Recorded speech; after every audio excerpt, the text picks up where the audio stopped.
Hello everyone, I'm Mass, and this is a Conquest Battle Report. Today we are playing 100 Kingdoms versus 100 Kingdoms. My list is on the left here, and it is in Dynastic Alliance with my Warlord as Prior Commander with Long Lineage and Faint's Roar.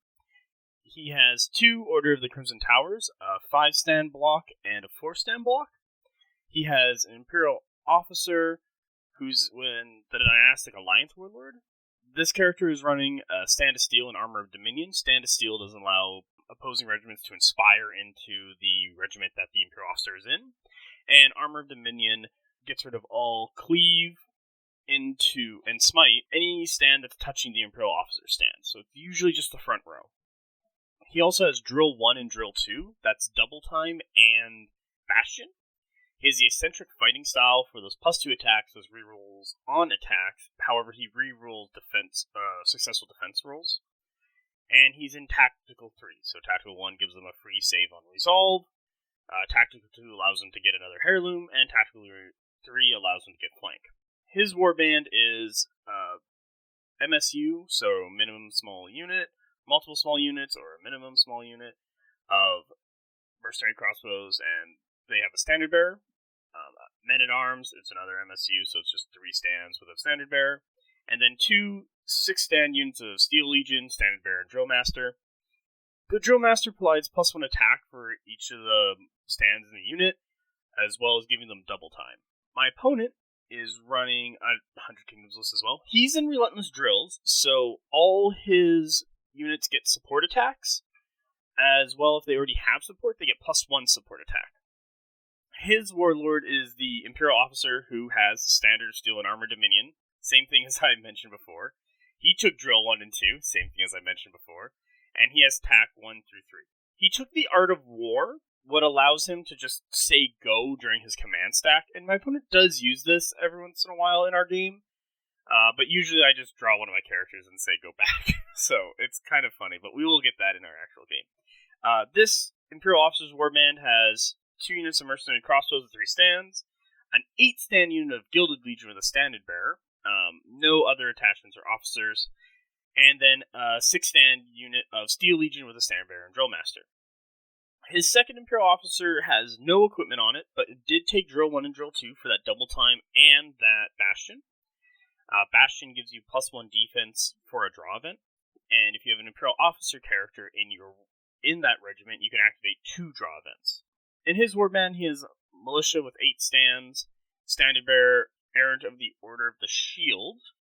This regiment always counts as inspired, and his command stand adds +2 attacks to his attack characteristic. In addition, the character stand attached to this regiment adds +2 attacks to their attack characteristics when participating in a dual action. So that seems really nice. It helps those militia up, gets them into Clash 3 all the time because they're Clash 2 base. Then he's running 2 MSU of Men-at-Arms, and he has 5 stands of Hunter Cadre with a Standard Bearer and a Null Mage. I have no Wizards or Priests in my warband, so the Null Mage is currently not in use, but the Null Mage does provide, when an enemy spellcaster attempts to cast a spell within 8 inches of this regiment's command stand, any of the spellcasting dice rolled that are not success infect 1 wound on the spellcaster. These wounds cannot be mitigated or saved in any way and do not trigger Mount Test. So, it's really good to have that with your Hunter Cadre, and you can start hunting down enemy Wizards or Priests. So you're looking at the Firecasters from Dwag, what are really popular right now, even the Chapter Mage in 100 Kingdoms. It's kind of funny just watching someone just have a poor die roll and a Null Mage blowing them up. Alright, let's go look at our scenario. Once again, I am playing on Echelon. The reason for this is because I haven't played in 2-3 weeks, and my opponent had played Echelon last week, he had played the other scenario we could play last week, and we decided that, we're going to play Echelon. To go over this, we got our 2 12-inch zones with our scoring. This is using the new scoring that came out in the March update. So, zones come into effect on turn 2. Scoring happens, and you can start attacking objectives. We have 2 neutral objectives in the middle. These can be attacked on turn 2. We have a friendly objective and opponent's objective. The friendly and opponent's objective, if it's your objective, you can't hurt it. You have to get across the board and, hit your opponent's objective. Scoring the zones, you get 2 points per zone, and you get an additional 2 points. And killing the objectives, you get 3 points. And if you've killed 2, each additional one will give you an extra 3 points. Destroy 2 or more objective markers. Players gain additional. So, once you score 2, you get your additional 3, and then if you keep going, you'll gain more. So, you could get quite a lot of points just for killing objectives. And so with that, we're going to go to turn 1. So, this is the end of turn 1. For our terrain, we have a house. This is a 3-size building. We have a garrisonable terrain in the middle here. It's size 3 as well. We got 2 rocks over here. They're size 3. Our forests right here are size 2, and they're obscuring. However, they're also difficult terrain, so if you go through it, you have to roll a 6 for each dice for each stand going through, and on a 6, you're going to take a wound. And that's like no saves, no morale, you just take the wound. So, a little difficult there. We have another house over here. So, what is happening here at the end of turn 1? With my list, I only have 1 light, so the Merc crossbows came on. My opponent won going first, even though they have 4 lights on the table, and he drew his character's card and said, go. And I had to do something with my Merc crossbows. So I just kind of had them up the table. My opponent was looking at how he could get this objective down fast, because he has this militia he deployed here to go for this objective, and he knows he's going to be fighting it for a while, and then he's going to use the Imperial Officer's double time to try and get into my zone after, once this objective's down. Also, the mercenary crossbows here are just running towards this garrison, so we agreed that the garrison can hold 3 to 4 stands. So they're just going to go in that. They can reach this objective with their range, but I don't believe they can reach this one with their range attack. Hunter Cadre and his mercenary crossbows are lining up to also shoot the objective. The objective being size 2 means that he can just shoot over himself once he gets within his effective range. I'm also looking at this. I'm really on the back foot to start, but there is a bunch of lights, and the rest of my list hasn't deployed yet. So, but he's really making that scenario presence very early. He has his medium character over here will be really good for him to score my zone once he gets there, and he's already putting that threat, and he's always getting himself in a really good position to threat various parts of the board. So Hunter Cadre are going to be no threat in that way. This tower in the middle or garrison train in the middle is going to be threatening both my zone and the objective and anything that comes on the left side. So, and then he has his militia who will just, hopefully get there. Alright, that's the end of turn 1. Turn 2. My opponent gets his 1 medium on over here. He runs immediately into the zone, using the Imperial Officer's Supremacy ability with Vanguard. So, both of us have the Vanguard Supremacy ability, which allows you to have a free march action once you come onto the table. So, you can get 3 march actions. With the units all having banners, that means they can get 60 inches up the table pretty quickly, and, get into combat fast. And that's why everything's really far up the table comparatively to a lot of other factions right now. His men-at-arms, or the auto thing that came on, he didn't have anything else roll successfully in. And he gets them into the zone here. My men-at-arms auto come on, and they just tow the zone.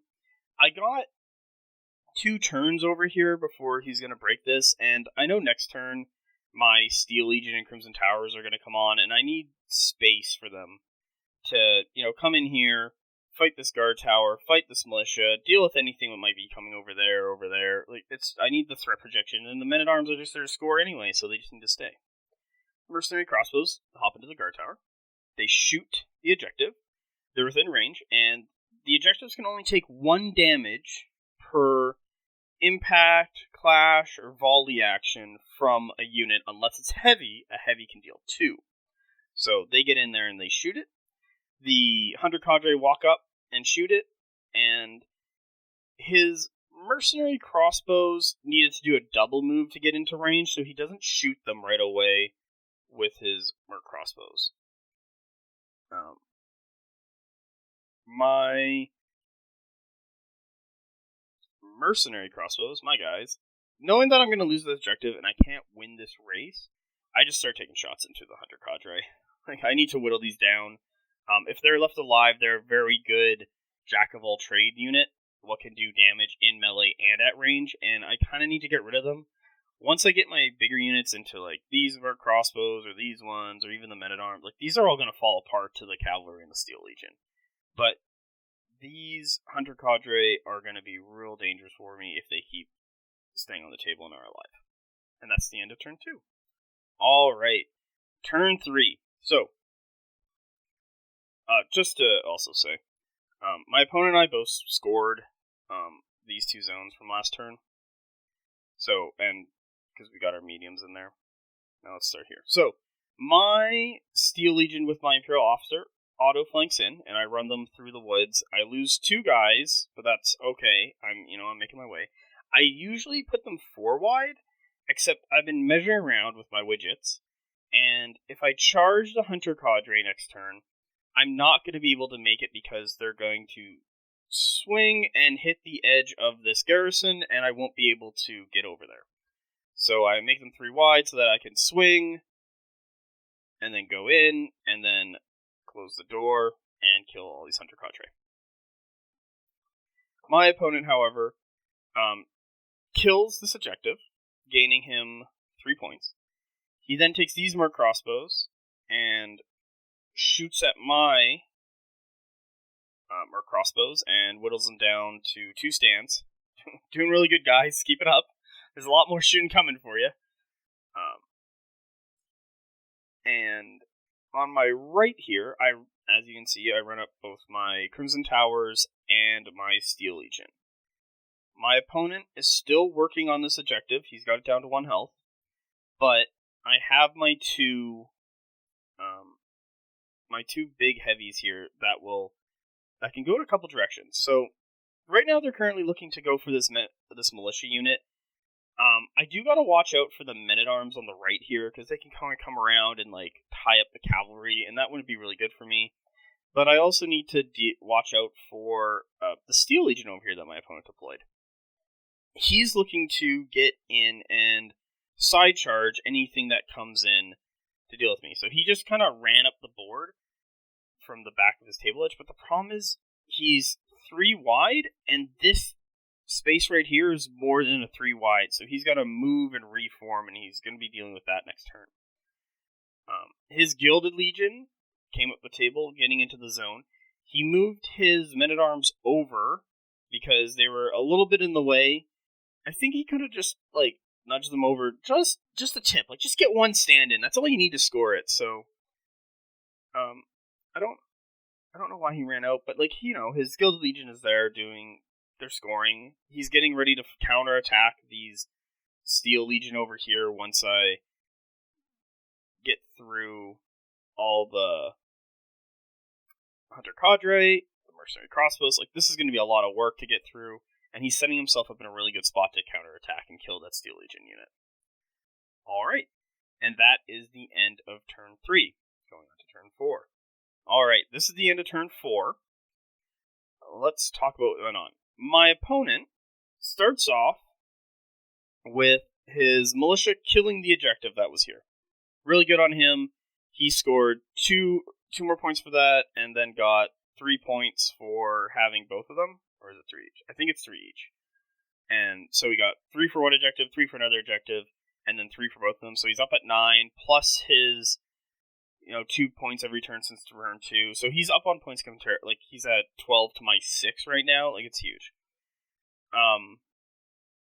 However, that's gonna change a little bit, especially with my units coming in. My Crimson Towers start off, and they take a charge. It's like a move charge into this militia. So I was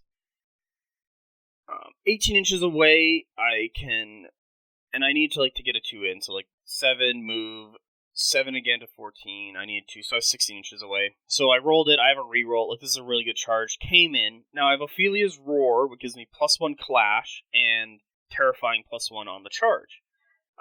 Crimson Towers are Impact 4, so they get 4 dice per guy, and that includes the backstand guys, because it's impact attacks, not just regular clashing.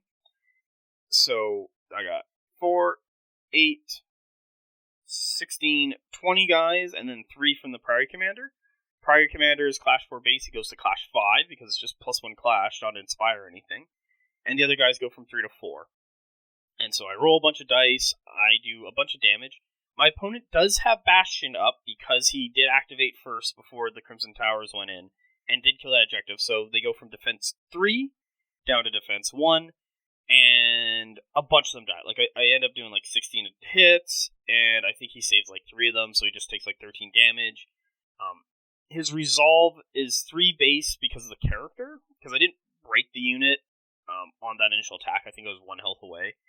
So his initial resolve of 3, and then because of the unit size it goes to 4, but it's down to -2 because of Terrifying 2 on the impact, resulting in to be resolve 2. He rolls his like 14 dice, and I think he only makes 2 of them, and a bunch more guys die.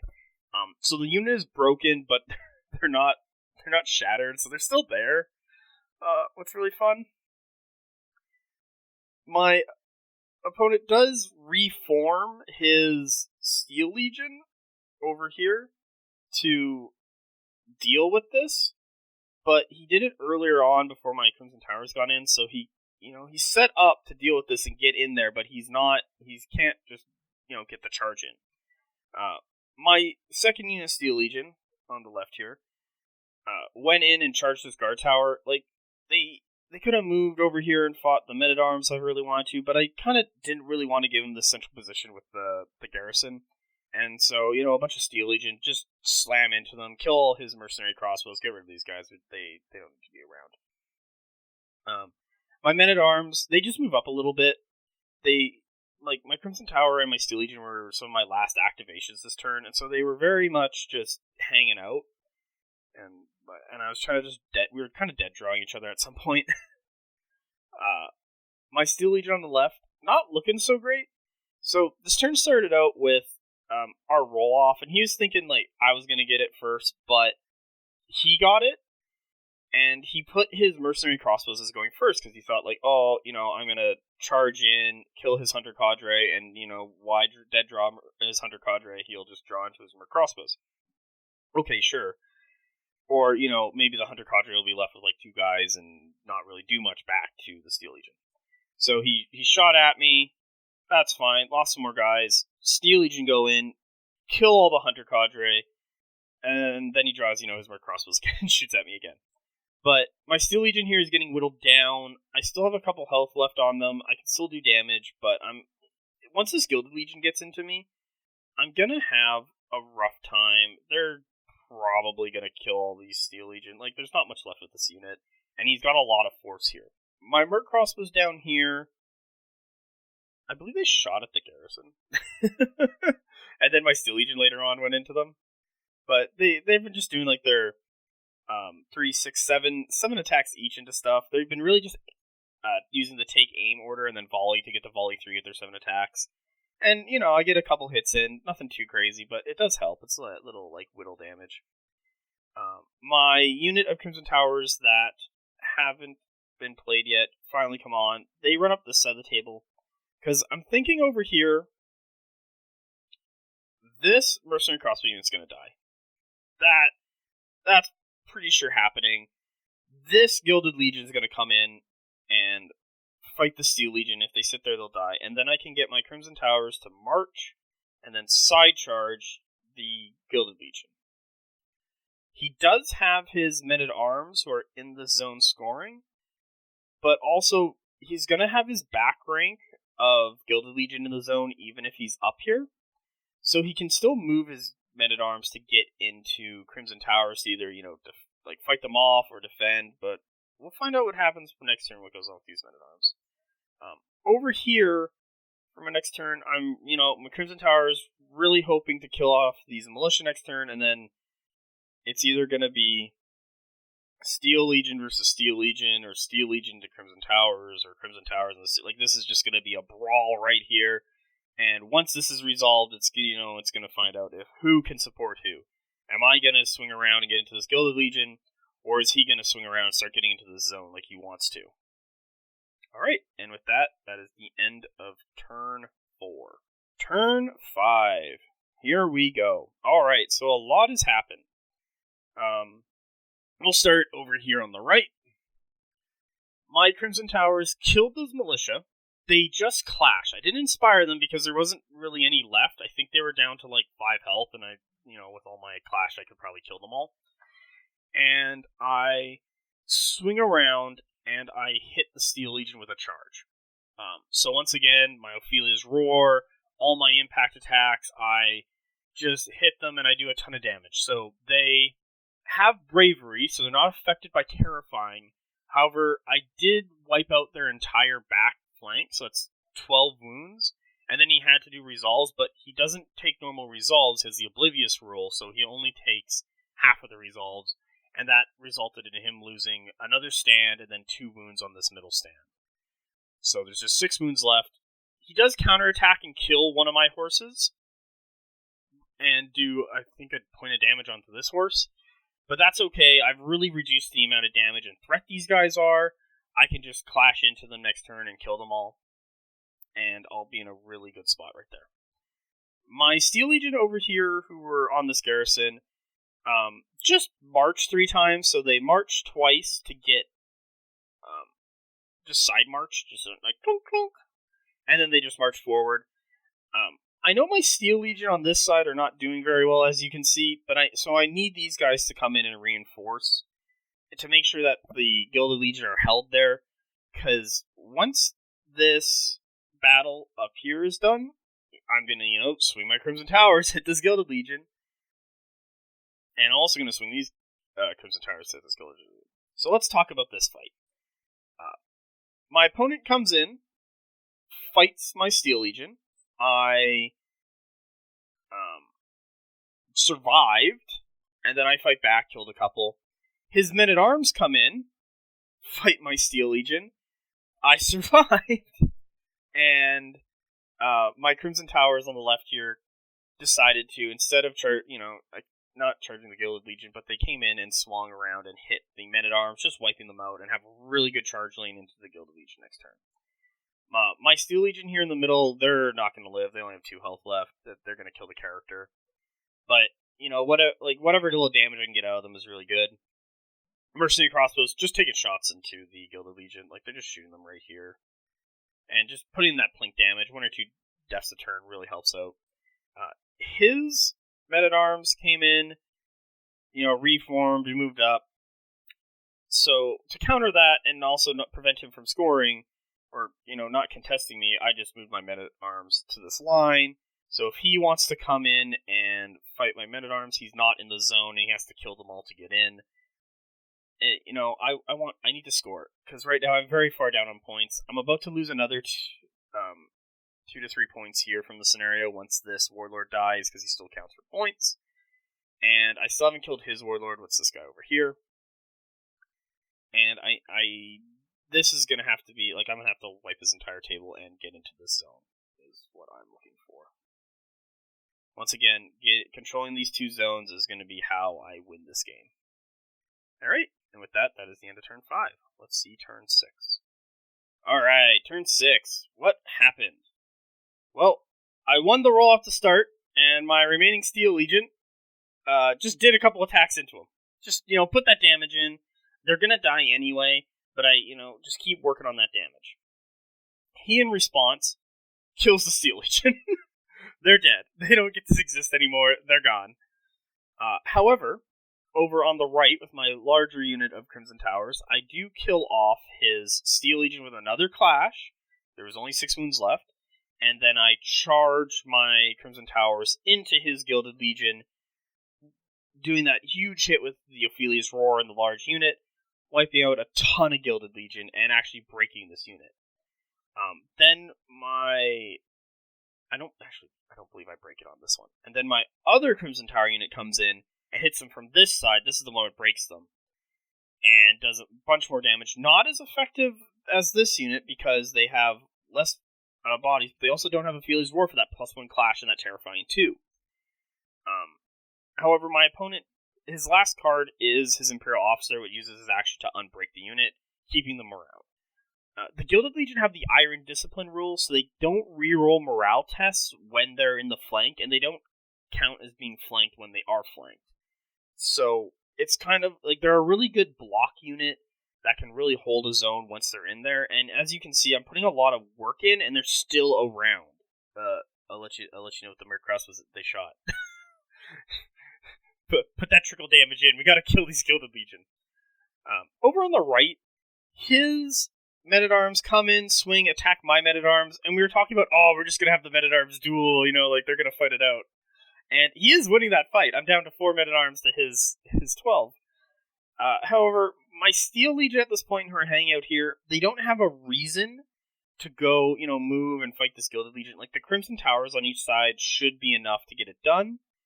And with that, I just reform and then charge into his Men-at-Arms. They do a 180 reform, and I don't even spin them around. I just, measure from their butt into the Men-at-Arms, roll it, and then just, place the models in properly. However, next turn, when they're going to clash, they're going to do damage to these Men-at-Arms and get rid of them. Alright, let's check out turn 7. Here we are. Alright. My Crimson Towers come in and just kill his Gilded Legions. These guys activate, do a bunch of attacks. With that, his Men-at-Arms go, almost wipe out the unit. There's one guy. Look at him right there. That one guy. And finally, my Steel Legion come in and kill him. So I've wiped out his entire army, but in this new version of Scenario, you have a heroic victory where even if you lost, you can still win if you're up on points. However, the game ends at turn 10 and it's turn 7. So I have 4 turns to either A, run over here and kill that and score 3 points, or just sit in the 2 zones, here and just score 6 points a turn. Because currently I'm at 12 to his 19, so we then just rush 10 turns, and I will show you the last, the scoring. Alright, here we are with the scoring. It's turn 10, and I have 36 points. I gained 24 of it, with the last 4 turns, and I had my previous 12. My opponent was at 19 when he ended, so that is a win for 100 Kingdoms. Thank you for watching this battle report, and I hope you have a great day.